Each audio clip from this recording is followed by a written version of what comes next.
we're seeing this, as we talked about before on my channel, the culture war. They are aggressively trying to remake your world around you, whether you like it or not. They're basically coming into your home and redecorating it and telling you to sit down, shut up, and if you say anything about it, that just means you're a racist or you're a homophobe or such and such. I mean, they are trying to recreate the fabric of your reality around you. Now, they can't, right? As I said before, woke ideologues, it's kind of like the example I said. They're trying to say, the sky is yellow. And you're like, the sky is blue. The sky is blue. Like, no, the sky is yellow. And you look over and I'm like, well, that's because you're standing under a yellow umbrella. Yeah, but you need to come over here and stand under this yellow umbrella too, so that you too will know that the sky is yellow. That's not how reality works. I'm sorry.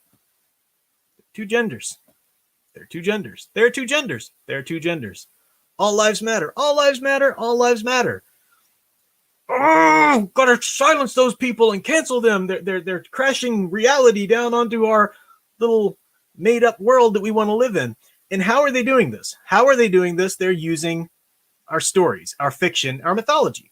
Whether some people know it at some levels of companies and whatnot realize this, and some people don't. It's just they just kind of instinctively know it.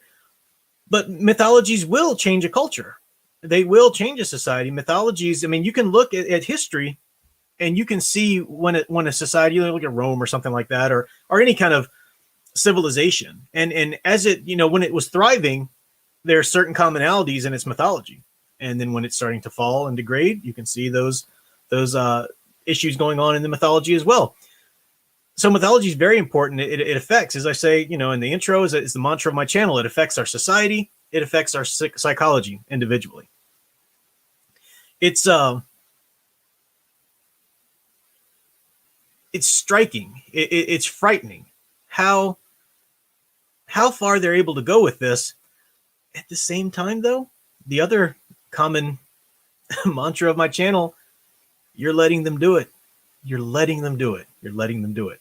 Not everybody here watching, but a lot of people watching this. I mean, we'll go through certain things and certain levels, and you might think, well, I'm not watching that stuff. Let me just start peeling back the layers until we get to something. Oh, well, that's actually pretty good. That was actually, no, it's playing into this ideologue stuff that you are. And if you give them that inch, that tells them it's okay. Do it again. I'll probably watch it, that one too. I'll huff and puff about it a little bit, but I'll probably watch it. The first time I realized this, I remember this is all the way back when the Green Lantern movie with Ryan Reynolds was being made. They released trailers for it or whatever. And I remember having a conversation with this guy, and I was pointing out how ridiculous it looked. I'm like, this is, first of all, that's horrible casting. That's horrible casting for Hal Jordan. Ryan Reynolds, no, especially when everybody wanted Nathan Fillion. They should have cast Nathan Fillion. It would have been great, but there's like, no, we do what we want. We're Hollywood, So they cast Ryan Reynolds, and then the suit was looking ridiculous. All these things were pointing to this is just not the right take on Green Lantern.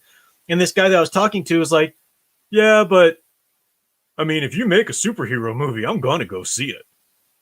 And I just, that stuck with me all these years later, because you're not a superhero fan then. You think you are. You think, I love superheroes and I love their movies and I love going.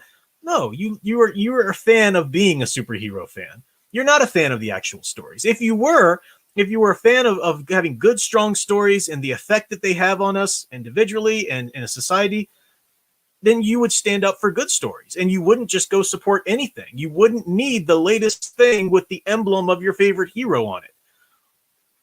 That's fanaticism. That's what that is. That is, I need to be identified with this franchise. You're not even really a fan of the characters. You're just a fan of the franchise. You're a fan of the licensing. You need to be identified with that. You're supposed to grow out of that when you're like 15 years old, right? I mean, this is like children are kids with their favorite bands or favorite sports teams or whatever.